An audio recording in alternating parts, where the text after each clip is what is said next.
오늘은 책 한 권을 소개하려고 합니다. 어쩌다 만난 사막 교부들 이야기인데요. 비아에서 출판되었고요.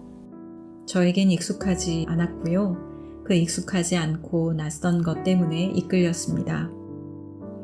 사막의 지혜의 부제가 책의 성격을 말해줍니다. 로안 윌리엄스의 사막 교부 읽기인데요. 성공의 사제인 저자는 기독교 역사 가운데 3세기 중반쯤 이집트 사막에서 시작된 수도원 운동의 성장과 확장을 다루면서 오늘날까지 그 영향력이 지속되고 있음을 전합니다. 흥미롭고 신선했습니다. 이 책은 세상과 타협하는 삶을 버리고 철저한 고독 속에서 순례자의 삶을 살았던 사막 수도사들의 이야기 그리고 금언이 담겨 있습니다. 사막의 수도사들은 나일강 일대의 비옥한 땅을 버리고 건조한 모래 사막으로 들어간 이들입니다. 베네딕토 수도회의 창설자인 베네딕토 수도사 역시 사막 교부들 영향을 받아서 노동하며 경제적으로 자급자족하는 공동체의 삶을 제시했다고 하는데요. 이집트 사막에서 활동한 1세대 수도사들의 금언과 이야기들 중 가장 오래된 것이 4세기에서 5세기로 알려집니다.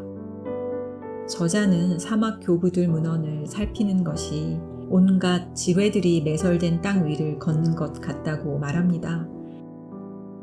왜냐하면 수도사들이 기도와 예배 중에 극적인 체험을 경험한 이야기나 고된 노동으로 가득 찬 일상에 아무런 보상도 없는 이야기들이 함께 어울려 있기 때문인데요.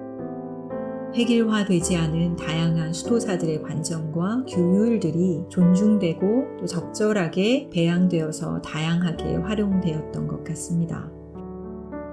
사막 교부들의 가장 큰 특징을 꼽자면 생명, 죽음, 그리고 이웃에 대한 관점입니다. 이것은 구체적인 삶에서 일어나는 활동이기 때문이죠. 묵상이나 영적인 삶이 결코 추상적이지 않기 때문입니다. 그들은 함께하는 삶을 가볍게 여기지 않았습니다. 고립된 삶을 위험한 생각이라고 보았고 또 유혹이라고 생각했습니다. 이웃과 관계 맺기를 강조했습니다. 따라서 사막으로 들어간 수도사들의 이른바 도피는 그리스도교의 급격한 양적 성장으로 인해 세속화나 부패한 시대의 상황과 밀접하게 연결되어 있었습니다. 때문에 사막은 수도자들에게 진리를 발견하고 추구하고 되새기려고 몸부림치던 공간이었습니다. 사막의 금원집에는 극단적인 금욕주의를 경계하거나 지나친 열정 때문에 도리어 좌절에 빠지지 않도록 경계하는 이야기들도 있다고 합니다. 그러니 금욕을 실천하는 목적이 하나님과 이웃을 연결하는 장애물이 되면 안 된다는 뜻이지요. 그러니까 사막의 수도사들이 익힌 것은 하나님과 소통하는 특별한 기술이 아니라 이웃과 화해하고 치유하는 도구가 되는 방법이었습니다. 그러면 수도사들이 하나님과 이웃의 화해를 돕기 위한 도구로서 최우선적인 과제는 무엇이었을까요? 자신을 아는 것에 강조점을 두었습니다. 우리 안에 하나님과 연결되는데 장애물은 무엇이고 하나님이 우리에게 주신 고유한 선물은 무엇인지 아는 것이었습니다. 이는 이웃과 마주하며 자신이 무엇에 집착하고 있는지 알아야 그 문제에 고군분투하며 예수의 삶을 보여줄 수 있다는 뜻이었지요. 그러니 이웃은 우리의 삶이 되고 생명이 된다는 것입니다. 결국 사막 수도사들의 도피는 단지 사람들에게서 멀어지는 일이 아니었습니다. 이 책을 통해 사막 수도사들의 도피에 대한 저의 오해는 교정되었습니다. 사막 수도사들은 당대의 사회 제도와 체제에서 떨어져 나온 것이고요. 순응주의에서 벗어나려는 것일 뿐이지 관계와 책임을 벗어던진 것은 아니었습니다. 사막 교부들 중 아빠 안토니우스의 금언이 이를 잘 제시해 줍니다. 하느님 앞에서 언제나 자기 죄에 책임감을 지고 마지막 숨을 거둘 때까지 유혹을 마주하는 것, 바로 이것이 인간이 해야 할 위대한 일입니다. 사람은 자주 인간 무리에 기대서 피로감을 해소한다는 것입니다. 이것은 책임감을 무뎌지게 하고 자신의 상황을 편안하게 조정하거나 나는 괜찮은 사람이다 라고 확인하고 싶거나 확인받고 싶은 경향으로 흐르고 또 착각에 빠지게 된다는 것이지요. 자기 정당화를 위해서 열심히 일하는 것도 마찬가지라고 합니다. 그래서 사막 수도자는 세상의 영광에서 도피할 것을 조언합니다. 도피해서 골방에 들어가 자기 죄를 놓고 울 때에야 비로소 구원을 받는다는 뜻이지요. 말하자면 이것은 자신의 숨겨진 약점을 들추어서 자기 스스로 가혹할 정도로 비판적인 생각을 갖는 것입니다. 이는 요즘 한국교회가 가져야 할 방향성과 태도이지 싶습니다. 체제 밖에 있는 소수자들을 향해 날선 비판을 가혹하게 하면서 정작 세속적인 영광에 눈먼 우리 교회에 일그러진 자화상을 잃지 못하고 있으니까요. 지금 교회가 도피를 필요로 하는 시점이 아닐까 싶습니다. 사막으로 가자는 말이 아닙니다. 넘침을 경계하고 삼가하며 절제하기 위해 도피를 선택해야 하지 않을까 합니다. 지금 당장 우리 한국교회는 안정되고 우월한 자리를 독차지하면서 주장하던 자리에서 내려와 깊고 고요함 속으로 들어가야 할 때 아닌가 싶습니다. 사막 금원집에는 사막 교모들의 글도 있었습니다. 흥미로운 발견인데요. 남성 중심적인 세계에서 그 차지하는 비중이 낮았겠지만 여성 수도사들도 성서를 가르치는 일, 기도, 금욕을 수행하며 남성 수도사들과 크게 다르지 않은 수도 생활을 했다고 합니다.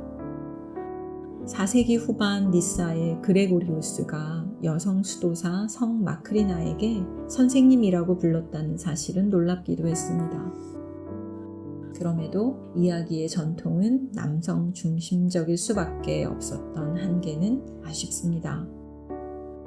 그러면 그때보다 지금은 좀 나아졌을까요? 아닙니다. 1600년이 지난 지금도 성서를 가르치는 교육 관련 업무뿐만 아니라 목회 활동은 여전히 남성들의 세계에 적합한 일로 받아들여지고 있지 않은가요? 예수 그리스도를 믿는 자들의 모임인 교회에서 누구에게는 우월한 소명, 누구에게는 열등한 소명이 주어진 것처럼 세상에 보여진다면 더 이상 교회가 아닙니다. 교회의 길을 포기한 것이죠. 우리는 모두 하나님의 부름을 받은 고유한 인격체로서 각자에게 맡겨진 사명을 가졌는데 하나의 성에만 귀착되는 정형화된 표본이 있어서는 안 되겠습니다. 저자 로안 윌리엄스는 사막의 금원들을 소개하고 해설을 붙이면서 우려를 표하기도 했는데요. 사막 전통의 지혜를 현대화시켜서 적용하려는 유혹입니다. 그러니까 한마디로 사람들이 수백 권의 자기 개발서를 읽는 것처럼 다뤄질까봐 염려했습니다. 그의 염려에 충분히 공감합니다. 사막 금원집에 나오는 수도사들의 삶은 근본적으로 공동체적인 성격을 지녔고요. 자기 자신을 철저하게 검토하고 자기를 포기하는 삶에 기꺼이 개방시켜야 했기 때문입니다. 이는 아마도 자기 개발의 유혹을 벗고 자기 고발이라는 점을 짊어지는 일이었기 때문입니다. 그러니 사막은 강해지기 위한 곳이 아니라 자신을 버리고 약해지기 위한 장소였습니다. 사막의 지혜를 읽고서 되씹어 내면화시켜야 할 한 가지를 생각해 보았습니다. 중산층화된 한국 교회들을 바라보며 생각해 온 것입니다. 풍요롭고 강한 제도교회가 세상을 결코 변화시킬 수 없다는 것이죠.